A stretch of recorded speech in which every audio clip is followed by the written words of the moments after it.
Hey everyone, American Jedi here. I just wanted to sit down and have a real conversation with y'all. I admit that the title of this video is a little clickbaity. How to be a man. I imagine people are clicking on it thinking like, who's this motherfucker think he is to tell me how to be a man? You know? He thinks he's a man. But I don't think that's attainable. For everyone, that is. I don't think it's attainable for everyone to be a man or to be a woman, to learn how to be a man or to learn how to be a woman. Because what is being a man or being a woman? Is being a man going to work every day and bringing home the bacon? You know, is that the 50s definition of being a man? And in today's world where people are more gender fluid, how about we just be a good fucking human being? You know? And what does that mean, to be a good human being? Does that mean possibly that you do the right thing at all times, 24 hours a day, 7 days a week, and not beating yourself up when you do fuck up? You know, because none of us can attain that. That's for damn sure. I know I don't do everything right. There's times where I'm too shy to do what's right. You know? Well, I'll give you an example. If you want to say a good example of being a good human being would be if you were in public and someone was beating on their spouse, would you step in? You know, would you do the right thing and step in and call the police or, you know, do whatever's needed to do to protect that person, you know, to protect the weak? You know, if you're strong, that should be your job, right? You know, the Special Forces motto is De Oppresso Liber. And that means protect the oppressed or liberate the oppressed. And I can't think of anything more pinnacle in how to be a man or how to be a woman than the people of the Special Forces group. I mean, they're today's Spartans, they're today's samurais. And, you know, a big thing in the military that I learned when I was in the Army, I was in Special Forces, but, you know, just do the right thing. You know, hold yourself to a higher standard. And watch the company that you keep. Because your standards tend to be fluid until you start hanging out and get it set up with a group of people. And what I mean by that is you're very impressionable. And think about when you start hanging out with someone new. Like, you're kind of on your best behavior, right? You're like, you know, like, I got to figure them out a little bit before I let them know who I am. At least I'm like that. You know, there's a lot of people out there that are very confident, very sure who they are, that they're, you know, not careful with exposing themselves, and they just are kind of themselves in every situation. And I admire that. Like, I wish I could be like that, but I'm too shy. I'm too scared, I guess would be, too afraid to always be a certain way around certain groups of people. And I find myself, you know, with my self-confidence, and I have a huge self-confidence problem. I don't mind admitting that. But I'm more like a chameleon. I adjust, not like consciously, more subconsciously, but I adjust how I operate depending on who I'm around. So I'm not being fake.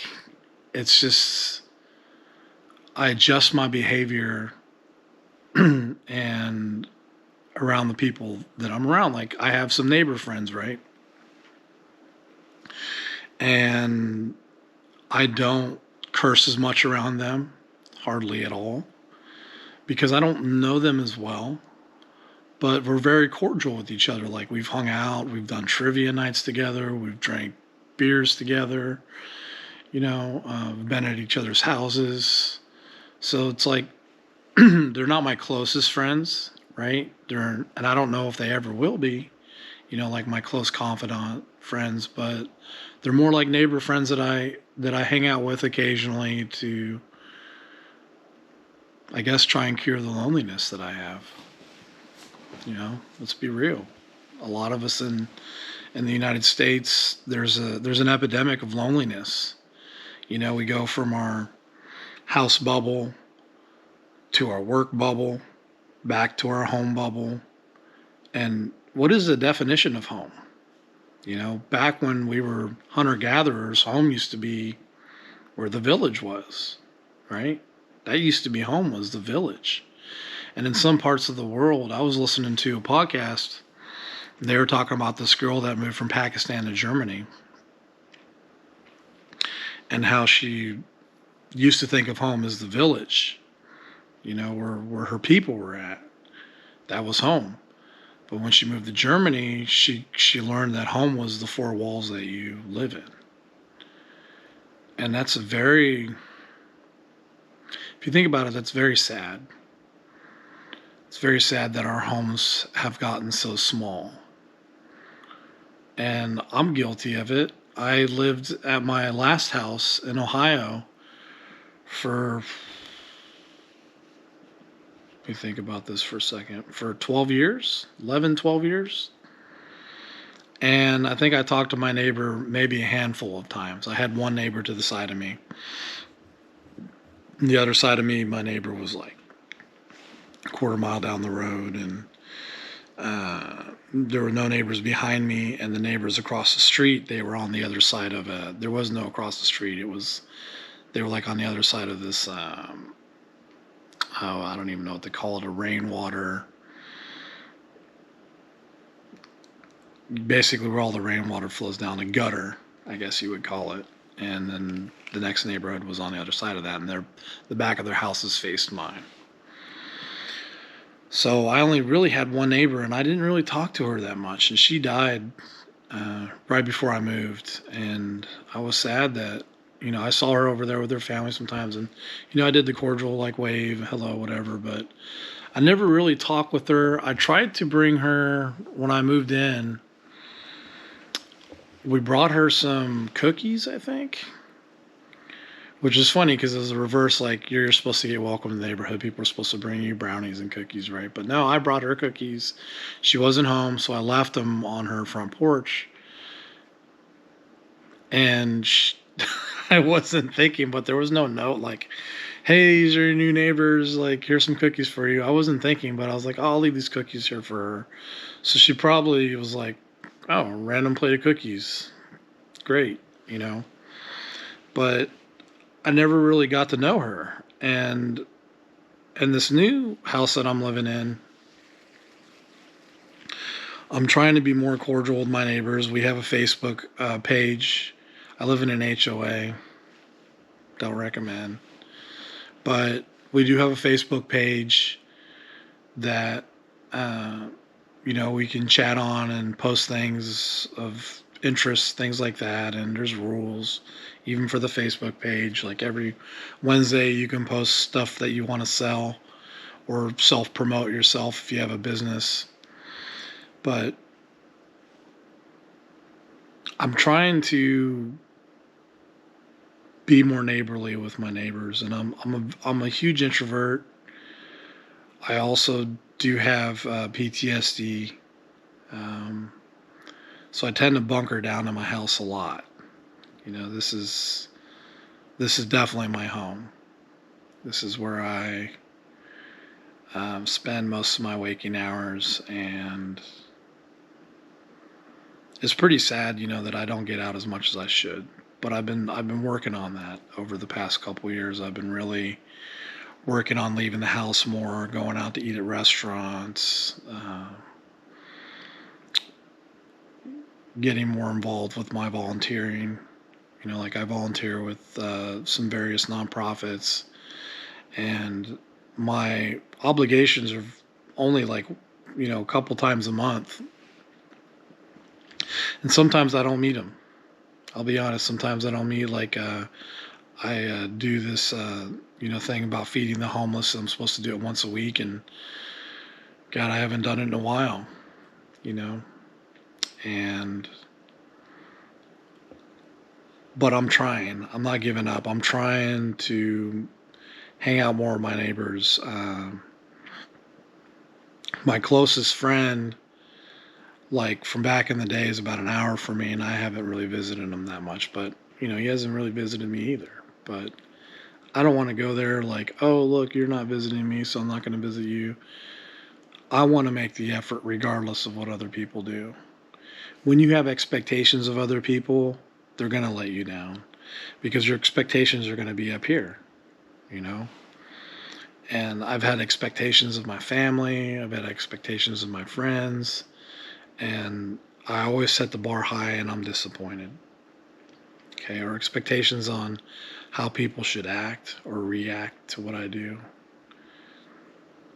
But going back to the original point of how to be a man or woman, I think you got to work on just being a good human being. Doing the right thing, helping others, that are down, or volunteering, even giving your time. It feels really good, and you never know who you're going to meet by doing that. But I don't know. I think life is a real trip. It's just,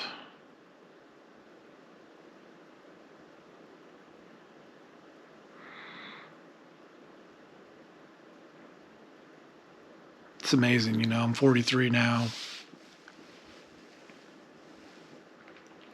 I'll be 44 this year, and it scares me to death to think of, man, this is all going to be over someday. And there's sometimes I'm in pain that I want it to be over, but for the most part, I want to live and have a good life and build more memories and have experiences. And it's kind of like, me personally, I'm agnostic, so I don't necessarily believe in the God of the Bible or the Quran, or, which probably will piss some people off. I know that there's a lot of believers out there, and that's fine. I don't look down on anyone. I don't think if you believe in Jesus or if you believe in Allah or Abraham or whatever, I don't think that there's anything wrong with that at all. As long as you live in peace and don't try and force what you believe down other people's throats. If what you believe in helps you to be a better person, that's great. For me, I'm agnostic. I just simply say, I don't know. I have no clue. Do I believe in a higher power? Not necessarily. I believe in the goodness of man. I believe in the universe. I believe there's some kind of thing greater than us. I'm sure there's greater beings out there in the universe somewhere, more powerful, more in tune with the universe, more, smarter. I don't know, more philosophical, maybe. But yeah, there could be something more than us out there. Whether or not it cares about us and gives a damn whether we live or die, that's a different story. But my motivation doesn't come from getting into heaven and staying out of hell. My motivation to be a good person is simply for goodness sake, is simply to make someone's day a little better. I like to smile at strangers, especially when I see someone that looks grumpy or looks like they're having a rough day. I like to give them a good smile, and sometimes I don't get a smile back. It happens. Sometimes when I hold the door open for someone and they don't say thank you, and I want to kick them right in the ass. But it doesn't stop me from doing good things for people. It doesn't stop me from being cordial, being nice, being considerate. And I try to let it trickle down in everything I do when I'm driving. If it isn't that big of a deal for me to let someone in, I let them in. You know, um, I don't tailgate.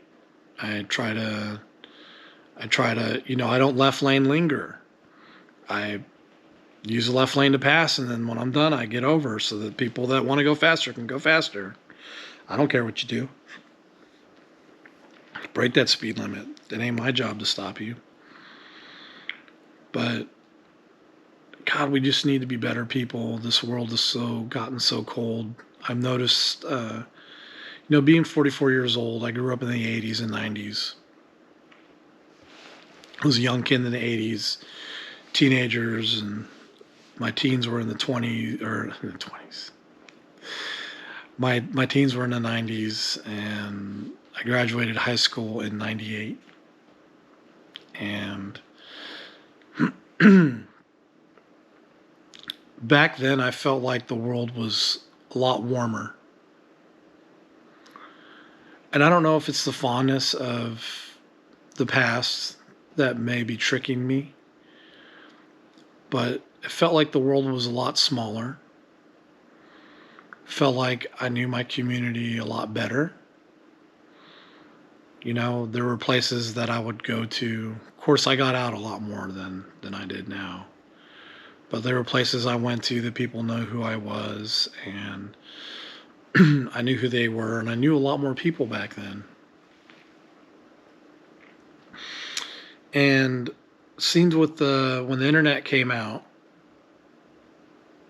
I remember I got my first computer, and it was one of the ones that you had to plug the phone line into in the back, and it would go. It would make these noises while it was connecting to the internet. It was dial-up,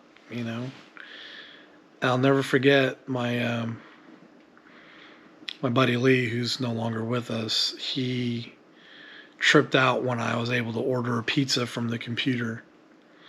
I actually called over the computer's phone line and ordered a pizza, and he was like, "What? That's insane." And I remember playing Command and Conquer. It was my first online video game. I remember playing Command and Conquer with my buddy Adam on the PC over the internet. And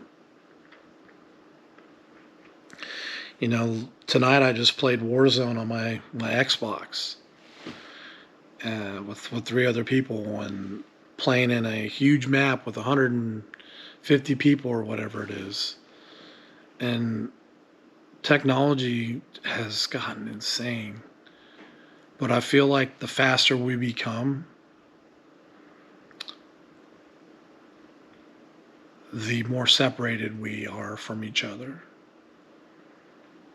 The internet has broadened. Not broaden's not a word. Broughton, is that the cousin of rotten?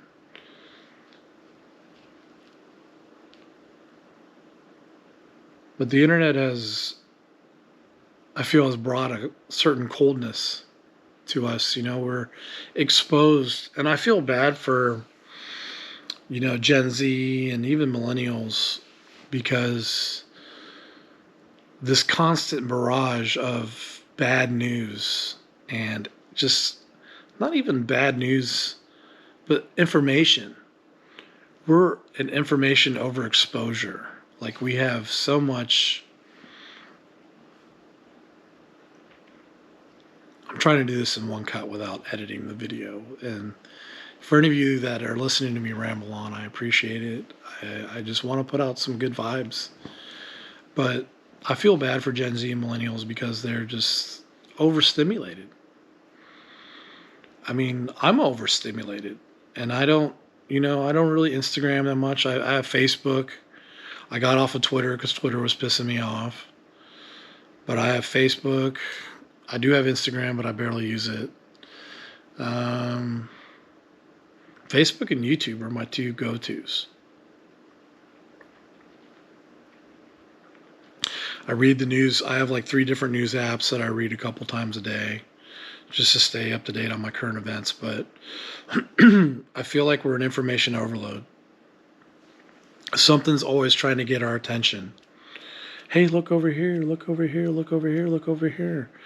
And in wasting our time with all that stuff, we don't have time to connect one-on-one with other people.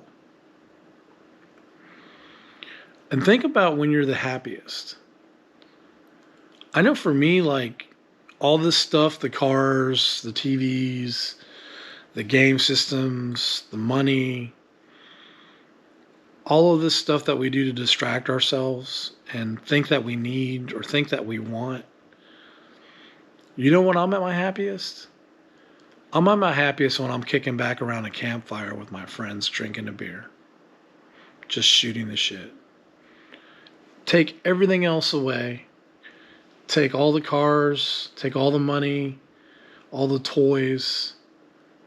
That's where I want to be. Is around that campfire with people that I care about, talking about life, talking about anything. What's funny? What's good? You know? Chilling with my homies, right? With family, making memories. You know, we don't even necessarily have to be doing anything. Like I said, the campfire is my favorite. Like just doing nothing, sitting around a fire. I don't have to be on vacation. I don't have to be in Barbados or the Bahamas. I don't have to be on a cruise ship or in France. I don't even care about that. The only reason why I like to travel is to experience different cultures. But when I'm with the people that I care about, we don't have to do anything. Because just spending time with those people means the world to me. Because how can you show anyone that you care about them more than spending your life energy with them? I mean, every second that you breathe is measured. You know, you only have so many breaths in your life. How many that is unknown. But spending those breaths with people, spending that time with people, I don't think people understand that when you're hanging out with someone that you are giving them and they are giving you the biggest gift that they can ever give. Something money can't buy. That's time. You cannot buy time. God, I'm 44 years old, and if there's anyone younger watching this video, I cannot stress to you the importance of time and what you do with it. Don't sleep the day away. Don't spend time being upset or depressed. And I know it's hard, you know, chemical imbalances in brain. So many of us are on medications. I think they said, I don't know about men, but I know like for the women population in the U.S., I think I heard the other day that it was 25% of women are on some kind of antidepressant. I'm on a bunch of meds, and I want to get off of them. I don't know if I ever will be able to, but one day I would like to not have to take 15 pills in the morning. That would be nice. But all this solitude for me has given me a lot of time to think about what's important in life. And what's important in life is building connection and positively influencing those around you. Sorry, I need this. I'm going to quit soon. I've been saying that for like 2 years. I'm going to quit soon. But when my brain starts cranking and overworking, the nicotine is necessary to continue to function right now. I had a professor call me from college. I graduated from college in 2011, so 12 years ago. My favorite professor, and he was a philosophy professor. I was an accounting major at my college. I graduated, worked in the field for a few years, and then retired. But he was one of my favorite. He was probably the smartest, one of the smartest people I've ever met. Period. Philosophy, tenured philosophy professor, and he's currently on FMLA right now. He called me up the other day and he was like, "Jason," first words out of his mouth is, "Jason, I don't think I want to live anymore." I was like, fuck. I didn't say that. I thought that to myself, but I said, "Are you okay? Are you in danger of hurting yourself right now?" Those were the first words out of my mouth because I wanted to know if he was going to do what I thought he was going to do. He's like, no, I'm not going to kill myself. I'm too much of a wimp for that. I said, okay, good. I said, why don't you want to live anymore? And he went on this long story about how he hit rock bottom. He feels like he's going to lose his family, feels like he's going to lose his job. He doesn't know how to handle things. He's also addicted to nicotine and is trying to quit that. And I think that's got his mind in a fucked up place right now because he's going through pretty strong withdrawals, I'm sure, because he was a heavy nicotine user like me. But it made me think that someone like that, a tenured professor, beautiful family, he's got a wife, beautiful girl, beautiful boy, and he's struggling. He's on medications. He had to do a forced couple times where he was involuntarily admitted, and if someone like that can struggle that much, then it can happen to anybody. I mean, the strongest men and women I know, I've known people in the SF community and stuff that are fucking crumbling right now. Just some of the strongest men and women I know, and some of them are just falling the fuck apart right now. What the hell is going on? Something isn't right in our community. Something isn't right in the world. And what it is our lack of connection. We need more connection in this world. So many of us just are so lonely and hopeless. And we need good people, good men, good women, good days, whatever. We need good human beings out there more now than ever. We need them in government. Oh my God, do we need them in government? I can't remember the last time I actually saw a person that I was like, yeah, I could vote for that person. I do vote, but I haven't been happy about who I voted for in a long time. I never thought like, wow, that looks like a stand-up person. Let me vote for them. I haven't thought about that in a long time. Like, wow, I really relate to that person. That's, how can any of us relate to a senator that's been in the Senate for like 40, 50 years? They've lost touch with reality. It's supposed to be of the people, by the people, for the people. People that have been in the Senate for 20, 30 years aren't of the people anymore. It was meant for, Bruce the electrician to come in off the streets and vote his opinion for a couple of years and then go back home. Politics wasn't meant to be a profession. Screw that. There shouldn't even be politicians. It should just be normal people voicing their opinions for a couple of years in an office and then leaving.